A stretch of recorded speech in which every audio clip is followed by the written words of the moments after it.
Hello guys, നമ്മളിവിടെ ഏട്ടൻ്റെ കൂടെ സെക്കന്ദരാബാദ് വരിക എന്ന് പറഞ്ഞപ്പോൾ തന്നെ എനിക്ക് ആകെ ഒരു സമാധാനം എന്തോ വെച്ചാൽ ലച്ചു ഉണ്ടല്ലോ, ലച്ചുവിൻ്റെ ക്വാർട്ടേഴ്സിൻ്റെ അടുത്ത് തന്നെയാണല്ലോ നമുക്കും ക്വാർട്ടേഴ്സ് കിട്ടിയെന്നൊരു സമാധാനമായിരുന്നു കേട്ടോ.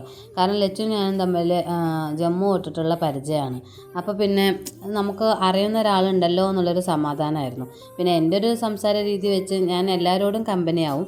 എന്നാലും നമ്മൾ മലയാളികളെ കാണുമ്പോൾ ഒരു പ്രത്യേക സ്നേഹമുണ്ടല്ലോ അല്ലേ, അത് തന്നെ. അപ്പോൾ അങ്ങനെ ഞാൻ വന്നപ്പോഴത്തേനും ഇവിടെ സീറ്റ് പിടിച്ച മറ്റൊരാളാണ് ശ്രുതി നമ്മുടെ നാട്ടുകാരിയാണ് കേട്ടോ. അങ്ങനെ ഞങ്ങൾ താമസിക്കുന്ന ഭാഗത്ത് നമ്മൾ മാത്രമായിരുന്നു 3 മലയാളികൾ ഉണ്ടായിരുന്നത് നമ്മുടെ യൂണിറ്റിൽ കേട്ടോ. പിന്നെ നമ്മുടെ കൂടെ കൂട്ടുകൂടി വന്നതാണ് നമ്മുടെ ഹണിയും ഫാമിലിയും വൈശുവും ഫാമിലി കേട്ടോ. വൈശു അങ്ങ് തിരുവനന്തപുരത്ത് പോയേക്കാണ്, അവർ ലീവിലാണ്. ഹണി ഇവിടെ കണ്ണൂരാണ് കേട്ടോ. അപ്പോൾ നമ്മൾ നേരത്തെ പറഞ്ഞ പോലെ തന്നെ മലയാളികൾ എവിടെ കാണുമ്പോഴും ഒരു പ്രത്യേക സ്നേഹമാണല്ലോ. നമ്മൾ ഒരുപാട് കാലത്തെ പരിചയമുള്ള പോലെയായിരുന്നു. ഹണിയൊക്കെ ആയിട്ട് പെട്ടെന്ന് നമ്മൾ അടുത്തു കിട്ടും, എല്ലാവരുമായിട്ട് ഭയങ്കര കമ്പനിയായി.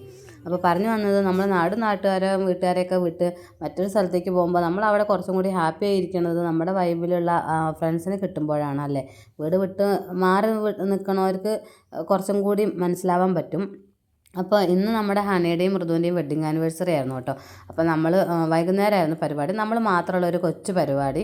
വൈഷു ഉണ്ടായിരുന്നില്ല, നാട്ടിൽ പോയിക്കായിരുന്നു കേട്ടോ. അപ്പോൾ കേക്ക് കട്ടിങ്ങും കാര്യങ്ങളൊക്കെ കഴിഞ്ഞ് നമ്മൾ ഫുഡൊക്കെ കഴിച്ച് കുറേ നേരം ഇരുന്ന് സംസാരിച്ച് ചില്ല് ചെയ്തിട്ടാണ് പോയിട്ടുണ്ടായിരുന്നു കേട്ടോ. ഫുഡ് ഒരു രക്ഷയില്ല. ഹണി നമുക്ക് കണ്ണൂർ സ്റ്റൈലിൽ ഉണ്ടാക്കി തന്ന ബിരിയാണി ആയിരുന്നു. അപ്പോൾ എല്ലാം അടിപൊളിയായിട്ടുണ്ടായിരുന്നു. അപ്പോൾ അത്രയാണ് നമ്മൾക്ക് ഏറ്റവും കൂടുതൽ നല്ല ഫ്രണ്ട്സിനെ കിട്ടുക എന്നുള്ളത് നല്ലൊരു കാര്യമല്ലേ അല്ലേ. അപ്പോൾ ഇന്നത്തെ ദിവസം അടിപൊളിയായിരുന്നു. Once again happy wedding anniversary.